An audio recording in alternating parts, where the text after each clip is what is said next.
ഞങ്ങളുടെ പ്ലാൻ അനുസരിച്ച് പിങ്ക് സിറ്റിയിൽ ഞങ്ങളിത് 1.5 ദിവസം അങ്ങനെ ഞങ്ങൾ രാവിലെ തന്നെ ഇറങ്ങി കേട്ടോ ആംബർ പാലസ് കാണാനായിട്ട്. 100 ഏക്കർ അടുത്ത സ്ഥലത്താട്ടോ ഇത് പണിതിരിക്കുന്നത്. അങ്ങോട്ട് പോകാനായിട്ട് ആനസവാരിയുണ്ട്. ഞങ്ങൾ സമയമില്ലാത്തതുകൊണ്ട് പോകുന്ന കാറല്ല. അപ്പോൾ കണ്ട കാഴ്ച കണ്ടോ?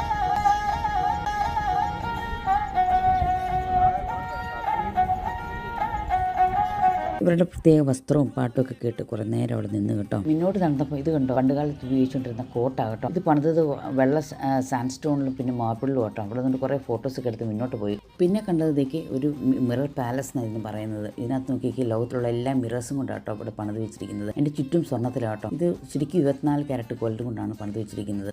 അതുകൊണ്ട് കയ്യെത്തുന്ന ദൂരത്തൊന്നും നമുക്ക് കണ്ട് നടക്കാൻ പറ്റത്തില്ല കേട്ടോ. ഇതൊക്കെ കണ്ടതേ ഞങ്ങൾ സമയം പോയതേ അറിഞ്ഞില്ല കേട്ടോ. ഞങ്ങൾ പിന്നെ പോയത് അങ്ങോട്ടാണെന്നറിയോ, ജൽമഹലിൽ. ഡേ ടൈമിൽ നോക്കിയേക്കേ എങ്ങനെയാണ്, ഇത് രസമാണ് നോക്കി. ശരിക്കും പറഞ്ഞ് രാത്രിയിലെ പോലെയാണോ നോക്കിയേക്കേ. ഡേ ടൈമിൽ കുറച്ചും കൂടെ ക്ലിയർ അല്ലേ. ഇതിൻ്റെ അടുത്തൊക്കെ തന്നെയാട്ടോ ഒട്ടക സവാരി. അങ്ങനെ ഞങ്ങൾ ഒട്ടകത്തെ കയറി ജാക്കും ജാസ്മിനും ഒന്നിച്ച് ഞാനും ജെസിക്കയും അങ്ങനെ ഞങ്ങൾ ഒട്ടകത്തിൽ കയറുന്നുള്ള ആഗ്രഹം ഞങ്ങൾ തീർന്നു കേട്ടോ. അത് കഴിഞ്ഞിട്ട് ഞങ്ങൾ പോയത് അങ്ങോട്ടെന്നറിയാം ഹവാ മഹൽ.